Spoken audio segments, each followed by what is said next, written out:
Meu nome é Elaine Carter e, naquela manhã, me sentei de frente para as pessoas que me deram a vida. Olhei para eles, que tentavam, com todas as suas forças, apagar a minha. Em um tribunal frio e estéril, na sala 14B, mantínhamos a distância de quase 2 metros. Enquanto a luz incandescente zumbia sobre nossas cabeças, o oficial de justiça chamou o caso. Do lado dos autores da ação, estavam Thomas e Clara Carter, meus pais. Do lado da defesa, apenas eu. Eles me processavam por fraude. O advogado deles alegou que eu havia roubado a identidade de um veterano que morrera no exterior, falsificado documentos para receber benefícios que não merecia e construído toda a minha vida sobre uma mentira. Em nenhum momento eles sequer olharam para mim. Não me abalei quando o advogado apresentou as supostas provas, a ausência de fotos minhas no exército, a falta dos documentos de baixa, o fato de ninguém poder confirmar que eu havia servido. Ele pintou o quadro de uma mulher iludida, uma filha desesperada por atenção. Eu permaneci em silêncio, com as mãos cruzadas. Meu uniforme não estava comigo, estava guardado em casa em uma caixa de cedro, mas eu ainda podia sentir a costura do antigo distintivo de combate sob a minha pele. Ainda me lembrava do cheiro da areia de Kandahar, do gosto metálico do sangue, do tremor na voz do paramédico quando assumia as compressões. Eles achavam que meu silêncio era prova de culpa. Foi então que a juíza se manifestou. Ela se inclinou para a frente, com a voz clara, mas baixa. Eu conheço a ré, ela disse. Senhorita Carter. Eu servi com ela. A sala inteira congelou. E, pela primeira vez em anos, a certeza de meus pais também congelou. Eu tinha 18 anos quando saí daquela casa. A cabeça raspada para o treinamento militar, a despedida da minha mãe não passou de um aceno frio na porta. Ela não me abraçou. Meu pai apenas disse, não nos envergonhe. Eu me convenci de que aquilo não importava, que eu estava construindo algo que eles jamais poderiam negar. Mas eu logo descobriria que a negação era a especialidade deles. Crescer na casa dos Carter significava conquistar afeto como se fosse um aluguel. Meu irmão, Liam, jogou esse jogo com perfeição, atleta de elite, sorriso encantador, diploma de administração de Duke. Eu era a garota que lia demais, fazia perguntas demais e não sorria nas fotos de família. Quando me alistei, eles disseram que era uma fase, uma rebelião dramática. Contaram aos vizinhos que eu estava tirando um tempo para me encontrar. Nem uma única vez eles mencionaram que eu havia me juntado ao exército. Nem uma única vez perguntaram onde eu estava servindo. Quando voltei 3 anos depois, com cicatrizes, mancando e com as costelas ainda se recuperando, eles nem foram me buscar no portão. Cheguei em Savannah com uma mochila, uma carta de recomendação dobrada e uma estrela de bronze escondida sob a camisa. Minha mãe olhou pelo olho mágico, abriu a porta até a metade e disse, você voltou. Foi isso. Ela não perguntou onde eu tinha estado. Meu pai perguntou se eu ainda tinha plano de saúde. Eles nunca perguntaram o que aconteceu na noite em que o comboio foi atingido ou por que eu me encolhia com o som dos acendedores de fogão a gás. Certamente, nunca me perguntaram por que eu não tinha voltado para casa mais cedo. Eventualmente, parei de tentar. Mudei para um estúdio perto do rio. Comecei a trabalhar como voluntária em uma clínica de trauma que não fazia perguntas e preenchi minha documentação para os benefícios de veterana por meio de um grupo de assistência jurídica de baixo custo, benefícios que eu mal qualificava, graças a um arquivo alterado que ainda carregava um carimbo de classificação confidencial. Não revidei, apenas sobrevivi. Mas, aparentemente, até isso era demais.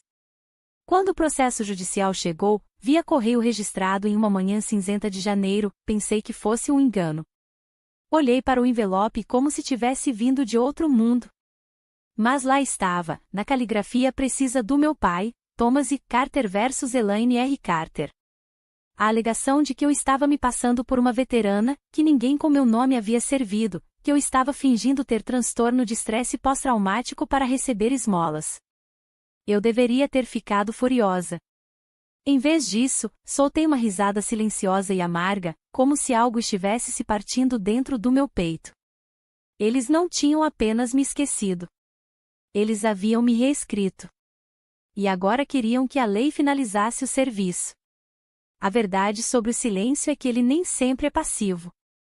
Às vezes, o silêncio é a resposta mais afiada, a recusa em se explicar para pessoas que nunca se importaram o suficiente para ouvir. Foi o que eu me disse enquanto caminhava para o tribunal no primeiro dia do julgamento.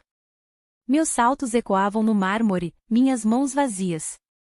Sem pastas, sem pilhas de provas. Apenas eu, em um casaco grafite, com o cabelo preso e a respiração controlada. Eu não precisava provar que existia. Mas, Deus, como doía ser apagada. Meus pais se sentaram ao lado do advogado deles, um litigante qualquer que provavelmente achava que seria uma vitória fácil. Thomas usava o mesmo terno que vestia para ir à igreja. Clara usava seu vestido azul marinho com botões prateados, o que ela comprou para a formatura de Lia. Ambos pareciam impecáveis, tão críveis, tão preocupados. O advogado deles não perdeu tempo. Ele me chamou de instável, dizendo que eu havia fabricado registros militares usando credenciais roubadas. Apresentou uma inconsistência nas listas do Departamento de Defesa, nenhuma Elaine Carter, nenhum alistamento sob seu número de seguridade social. Ele mostrou meus registros financeiros de benefícios de veterana, depósitos mensais, subsídios para terapia e moradia subsidiada. E a plateia, alguns repórteres, alguns estranhos, um primo distante que eu não via há uma década, assentia, como se tudo fizesse sentido. Porque, no papel, eu não existia. Eles haviam me apagado por completo. O que ninguém sabia, ainda, era que minha unidade em Kandahar operava sob uma força-tarefa conjunta provisória, trabalhando com extração de feridos em rotas confidenciais. Por 2 anos, minha identidade havia sido redigida em todos os relatórios por questões de segurança operacional. Mesmo quando fui levada de avião após a explosão da bomba improvisada, meu formulário de evacuação listava apenas um codinome, Delta Romeo Echo. O exército me classificou como ativa não divulgada, e minha baixa subsequente passou por um sistema totalmente diferente, menor, que exigia autorização de segurança para ser acessado. Mas eu não podia dizer nada daquilo. No momento em que assinei meu acordo de confidencialidade, concordei em proteger nomes, locais e resultados, mesmo que isso custasse a minha própria defesa. Então, eu me sentei ali, em silêncio. Não porque não tinha respostas, mas porque eu ainda honrava o uniforme, mesmo que ninguém mais naquela sala o fizesse. Durante um recesso, dei uma olhada no meu pai. Ele bebia água de garrafa como se estivesse exausto por tanto trabalho moral. Clara ajeitou seus brincos de pérola, os olhos percorrendo a multidão em busca de reações, medindo manchetes antes mesmo de serem escritas. Eles tinham elaborado essa história com cuidado. Uma filha se rebela, volta para a casa quebrada, inventa histórias de guerra por simpatia e para ganhar dinheiro do governo. Um coquetel perfeito de vergonha e pena. Mas eles não contaram com uma coisa. Alguém naquela sala também se lembrava da areia, do fogo e do peso de um corpo moribundo nas costas. E quando ela falasse, toda a história se despedaçaria. A juíza Vera Rodrigues tinha permanecido quieta durante a maior parte do julgamento, profissional e composta, os olhos fixos por trás de óculos de armação fina. O tipo de presença que não se anuncia, mas se instala como uma rocha. Sua voz, quando falava, era medida. Procedural. Ninguém na sala parecia conhecer a história dela. Ninguém, exceto eu. Eu não a via desde Kandahar. Naquela época, ela era a Tenente Rodrigues, sangrando atrás de um veio em chamas, enquanto eu segurava uma bandagem de compressão em seu ombro, minhas próprias costelas fraturadas e as mãos tremendo pela explosão. Eu me lembrava de como ela agarrou meu antebraço, com os olhos arregalados, e sussurrou, não pare. Eu não parei. Mesmo quando o fogo de morteiro chacoalhou o céu sobre nós, eu não parei. Mas não tinha como saber se ela se lembrava de mim. Até aquele momento. Na manhã do interrogatório, o tribunal estava mais frio que o normal. O advogado do meu pai continuou insistindo na falta de documentos. Ele gesticulou para a cadeira onde eu estava sentada e disse, se ela realmente serviu, haveria provas, fotos, medalhas, uma unidade disposta a apoiá-la. Mas, em vez disso, temos o silêncio. Temos um mito. Eu não respondi. Apenas olhei em direção ao banco da juíza. E a juíza Rodrigues piscou. Apenas uma vez, e depois baixou o olhar, como se algo pesado tivesse se assentado em seu peito. Quando o tribunal fez uma pausa para o almoço, eu fiquei para trás. Todos saíram, confiantes. Meus pais riam baixinho com o advogado. Levantei-me devagar, sem saber o que diria. Mas antes que eu pudesse me mover, a juíza Rodrigues olhou para cima, e sua voz mal ecoou. Qual era o nome de sua enfermeira-chefe? Ela perguntou. Eu engoli em seco. Isabela Dias. Ela gritava as coordenadas enquanto empacotávamos seus ferimentos. Ela assentiu de forma quase imperceptível e se virou. Não era um sinal de aprovação, ainda. Mas era uma memória. Real, vivida, compartilhada. A sessão da tarde começou tarde. Quando voltamos, a sala parecia diferente, como se algo tivesse começado a mudar por baixo da superfície. Meu pai se inclinou para sussurrar para seu advogado. Clara tinha aquela expressão apertada que usava durante a época de impostos, quando os números não batiam. Eles ainda achavam que estavam ganhando. Foi então que veio a pergunta que mudou tudo. O advogado gesticulou novamente, alto o suficiente para a imprensa ouvir. Nós perguntamos ao tribunal: como podemos confiar na palavra de alguém que nem consegue provar onde esteve? E a juíza Rodrigues se inclinou para a frente. Ela não levantou a voz, não bateu o martelo. Ela simplesmente disse: advogado, eu posso lhe dizer exatamente onde ela esteve. A sala congelou. Eu servi com ela, continuou. 112º Batalhão de Evacuação Médica. Ela me tirou de um veículo em chamas e segurou minha artéria com as próprias mãos. Eu tenho a cicatriz. Eu sou a prova. Não houve som, nem mesmo uma tosse. Clara agarrou as pérolas. Meu pai se recostou, como se alguém o tivesse atingido. O advogado deles abriu a boca, mas nada saiu. E eu, não chorei. Não sorri. Apenas soltei o ar pela primeira vez em anos. O dia foi encerrado mais cedo. Sem declaração oficial, sem arquivamento do caso, apenas um silêncio atordoado enquanto as pessoas pegavam seus pertences e saíam, como se tivessem acabado de presenciar algo que não deveriam. Meu pai se levantou devagar, com os ombros rígidos. Clara não falou. O rosto dela estava pálido, como maquiagem sobre gelo. Fiquei sentada até que eles partissem. Eu não queria mais caminhar atrás deles. Lá fora, o ar estava denso de umidade e tensão. Repórteres se aglomeravam perto dos degraus, mas mantive a cabeça baixa. As palavras da juíza Rodrigues ainda ecoavam por dentro de mim. Eu sou a prova. 4 palavras mais fortes do que todas as acusações que eles haviam construído. No dia seguinte, o tribunal estava lotado. Não apenas com a família, mas com veteranos. Homens com bonés surrados. Mulheres com cabelos curtos e olhos firmes. Alguns eu conhecia, outros não. Mas eles se sentaram atrás de mim em solidariedade silenciosa, com as mãos cruzadas, como se quisessem dizer: nós tivemos agora. Eu não me virei. Não precisei. O escrivão leu para o registro a ordem de desclassificação.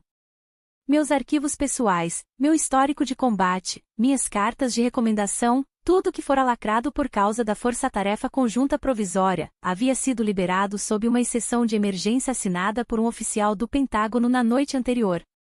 Tudo o que meus pais disseram que eu havia forjado agora era admissível. Medalhas, registros de implantação, um relatório de campo escrito à mão de Kandahar com meu nome, tipo sanguíneo e as iniciais SC, Major Collins, meu oficial comandante. O advogado deles objetou, dizendo que era teatro de última hora, que era injusto. A juíza Rodrigues levantou uma sobrancelha. Sangrar até a morte em uma zona de guerra enquanto ela segurava minha artéria também era. Ele se sentou. Eu não falei durante nada daquilo.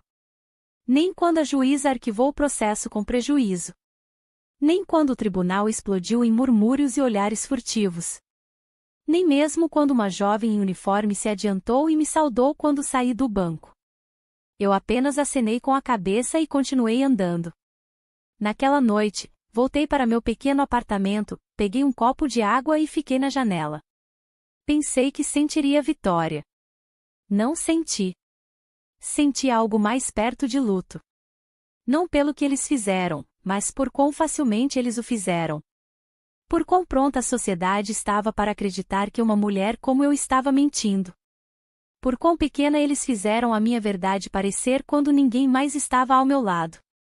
Eles não tinham apenas tentado apagar meu serviço. Eles haviam tentado me apagar.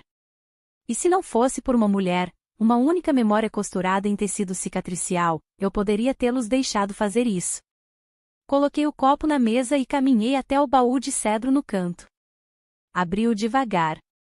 Lá estava o meu uniforme passado, minhas antigas luvas de campo, uma moeda da Tenente Rodrigues, de quando eu salvei sua vida e ela me disse, não deixe que eles te diminuam. Eu não tinha deixado. Não hoje. A notícia não publicou meu nome, na verdade. Houve algumas menções em veículos locais, veterana da Geórgia inocentada de fraude após disputa familiar de alto nível. Uma única foto minha saindo do tribunal, meio na sombra, cabeça baixa.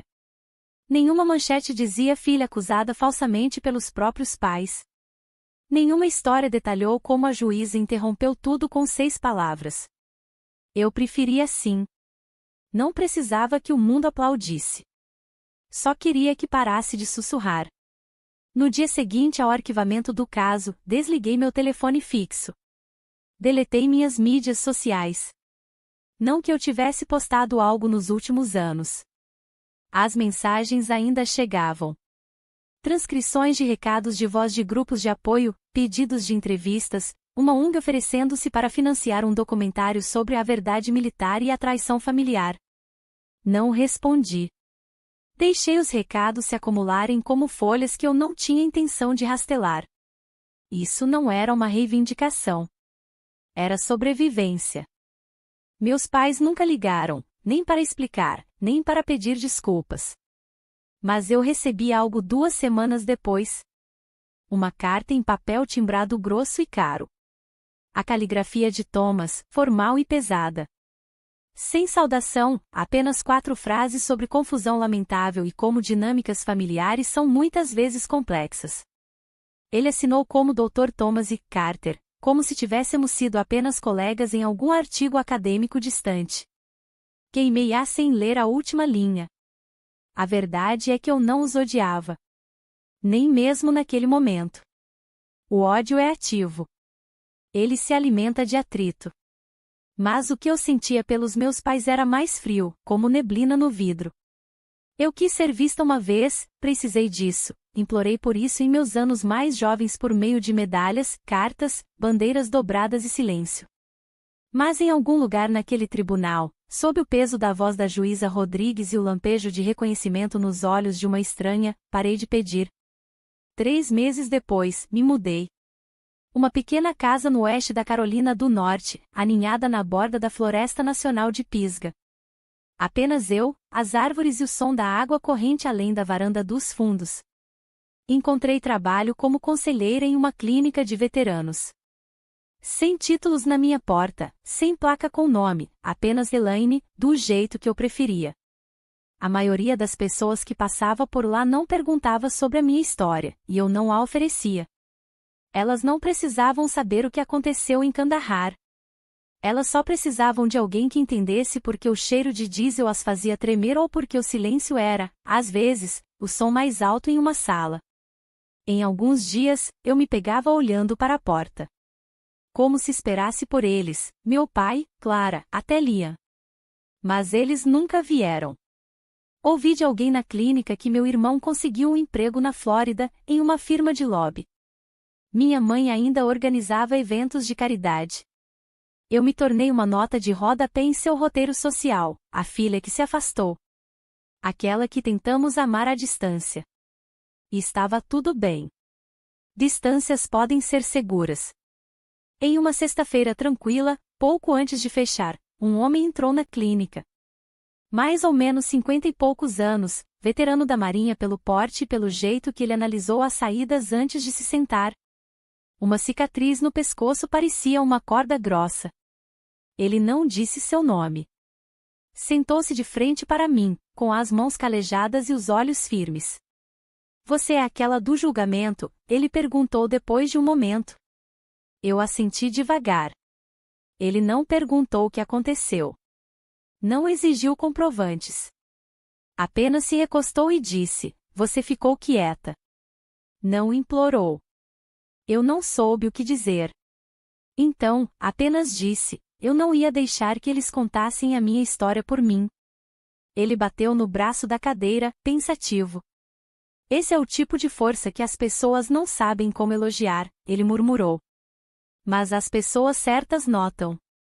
Então, ele se levantou e foi embora, como se tivesse vindo apenas para confirmar que algo real ainda existia no mundo.